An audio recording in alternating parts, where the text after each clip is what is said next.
Hey everyone, and welcome back. Today, we're going to do a deep dive into a story that, well, kind of proves that even the biggest names in tech, have to follow the rules. Mm-hmm. We're talking about Elon Musk, SpaceX, and their ambitious Starlink project, which has run into some legal trouble in Namibia. Interesting. Our source for this is an article from the Namibian published just today, November 28th, 2024. Okay. And it really paints a fascinating picture of the challenges of bringing this cutting-edge technology to a global market. Yeah, it's a classic example of that whole move fast and break things mentality colliding head-on with local regulations. Right. Starlink, as you know, is all about delivering high-speed internet from space. Right. But the problem is they started offering this service in Namibia without getting the proper authorization. So no jumping the queue, even when you're beaming internet down from orbit. Exactly. You got to follow the rules. The Communications Regulatory Authority of Namibia, or CRAN, as they're known, they launched an investigation and discovered that Starlink hadn't bothered to obtain the necessary telecommunications license to operate within the country. So they were essentially... They're basically running a business illegally.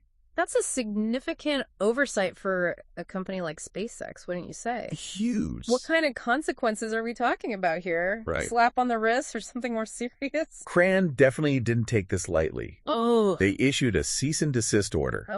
Demanding that Starlink immediately halts all operations in Namibia. So that means? That means no more selling equipment or providing internet service. Wow. And it goes further than that. Oh, really? CRAN investigators actually confiscated Starlink terminals from people who had already purchased them. They really mean business. Yeah. That must cause quite a stir. Oh, you can imagine the frustration for those early adopters who bought into Starlink's vision. Right. And to add to Starlink's woes, CRAN also went ahead and filed criminal charges against the company with the Namibian police. That's definitely not the kind of publicity Elon Musk is looking for. No, not at all. So what's the official word from Namibia on all of this? Well, CRAN issued a public statement emphasizing their commitment to fair competition, consumer protection, and upholding the law. Makes sense. Yeah. And they also issued a very clear warning to the public. What is that? Don't buy Starlink equipment or subscribe to their services in Namibia right now because it's simply not legal. It makes sense. They're trying to protect consumers from getting caught in the crossfire. Yeah. It's interesting, though. You mentioned fair competition. Were there specific concerns about how Starlink's presence might have impacted Namibian companies? That's a crucial point. Okay. While CRAN hasn't gone into specific details, it's likely they were worried about Starlink undercutting local internet providers. Right. One of the key questions they'll be looking into is whether Starlink was engaging in predatory pricing. I see. Essentially offering services at such low costs that Namibian companies couldn't compete. Right. If that's the case, it could stifle local business and innovation. Yeah. Which obviously isn't good for Namibia's economy in the long run. So even though Starlink's technology sounds revolutionary, I mean, who wouldn't want high-speed internet beamed down from space? I know. It seems they didn't fully grasp the potential consequences of their actions. Precisely.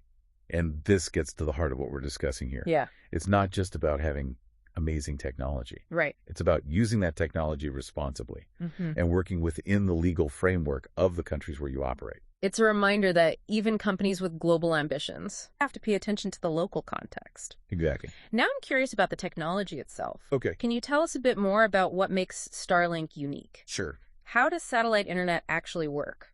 And how does it compare to the traditional internet infrastructure? Starlink's system uses a constellation of low Earth orbit satellites to provide internet access. Interesting. Which is a significant departure from traditional geostationary satellites. Okay. These satellites are much closer to Earth, resulting in much lower latency, meaning faster response times for things like video calls and online gaming. That's awesome. They've also designed their system to provide coverage to even the most remote areas. Wow. Places where traditional ground-based infrastructure would be too expensive or difficult to build. So it sounds like Starlink has the potential to bridge the digital divide. Right. Bringing high-speed internet to parts of the world that have been left behind. Absolutely. But if they're facing these legal hurdles, yeah, what's the actual situation in Namibia? Right. How widespread is internet access there?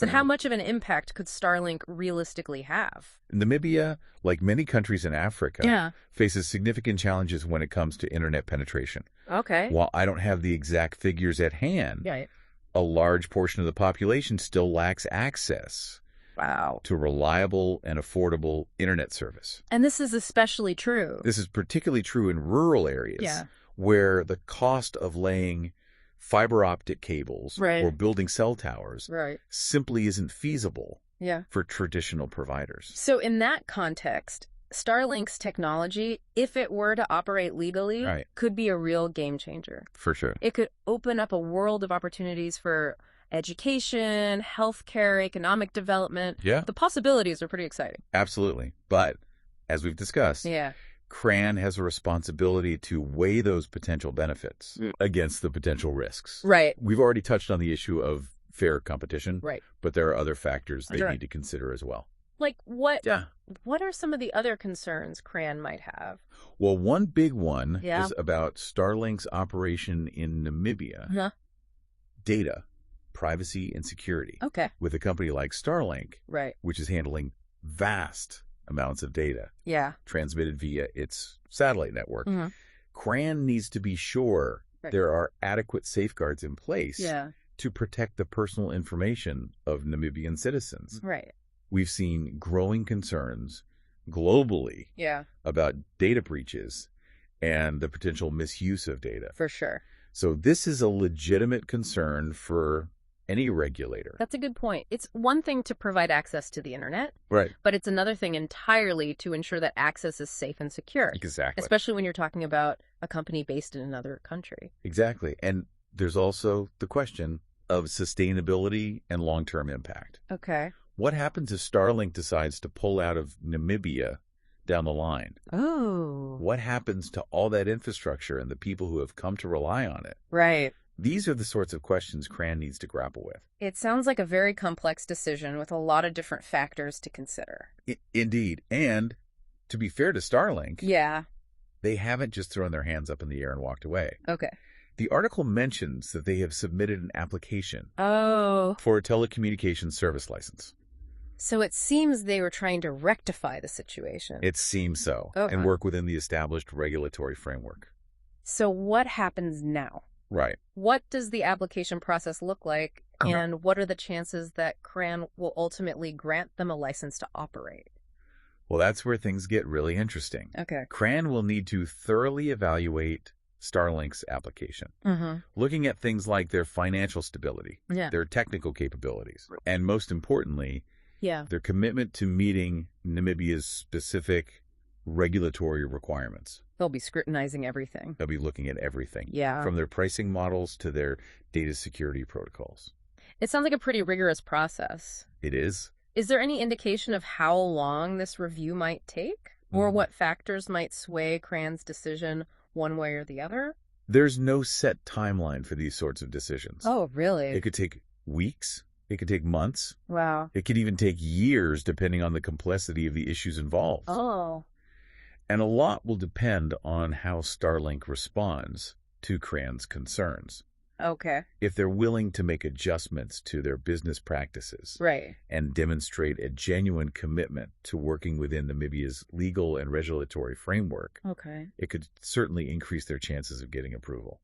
So it's really a waiting game at this point. It is. But even if Starlink ultimately gets the green light to operate in Namibia, this whole situation has raised some important questions about the future of internet access and the role of technology in a globalized world.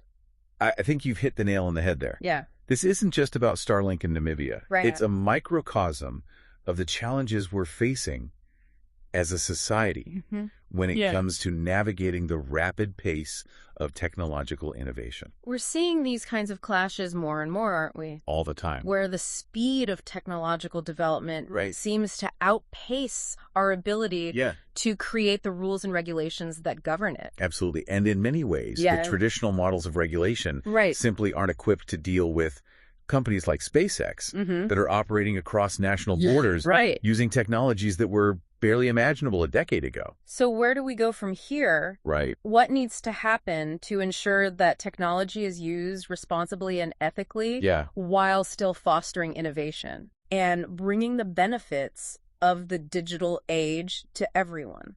That's the million-dollar question, isn't it? And unfortunately, there's no easy answer. Yeah.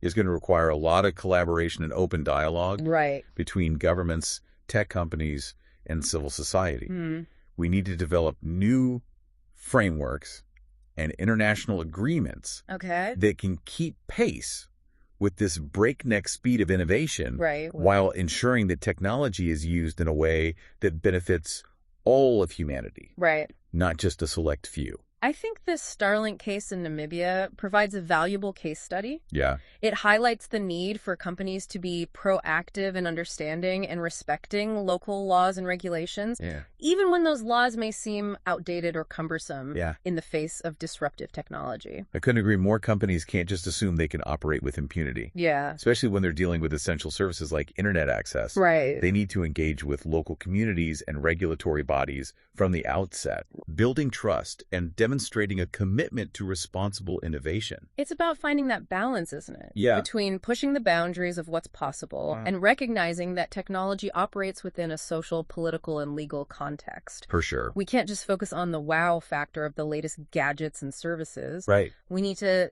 think about the long-term consequences and make sure that technology is used in a way that promotes equity, sustainability, and human well-being. Exactly. And that requires a shift in mindset, both for tech companies and for policymakers. Right. We need to move away from this idea that innovation is a zero-sum game, where progress comes at the expense of regulation. Right. Instead, we need to find ways to align innovation with the public good, creating a future where technology empowers everyone, not just a privileged few. Well said. I think we've given our listeners a lot to think about today. For sure. The Starlink saga in Namibia is a reminder that even in the age of space-bid internet, the rules still matter. Yeah, they do. And it's a call to action for all of us to engage in these conversations about responsible innovation. Absolutely. And to demand that technology serves humanity, not the other way around. I completely agree. This isn't just a technological issue. It's a societal issue. Right. And the choices we make today will shape the world we live in tomorrow. Thanks for diving into this complex topic with us today. My pleasure. We hope you found it insightful and thought-provoking. Yeah.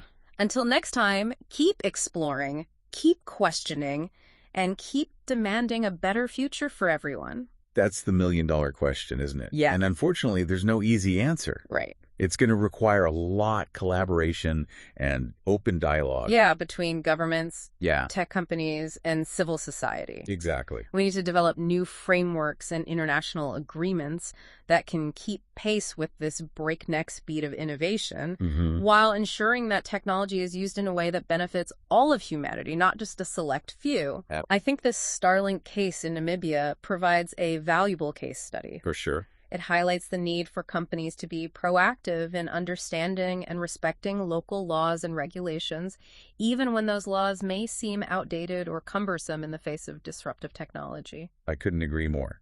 Companies can't just assume they can operate with impunity. Right. Especially when they're dealing with essential services like internet access. Yeah. They need to engage with local communities and regulatory bodies from the outset, building trust and demonstrating a commitment to responsible innovation.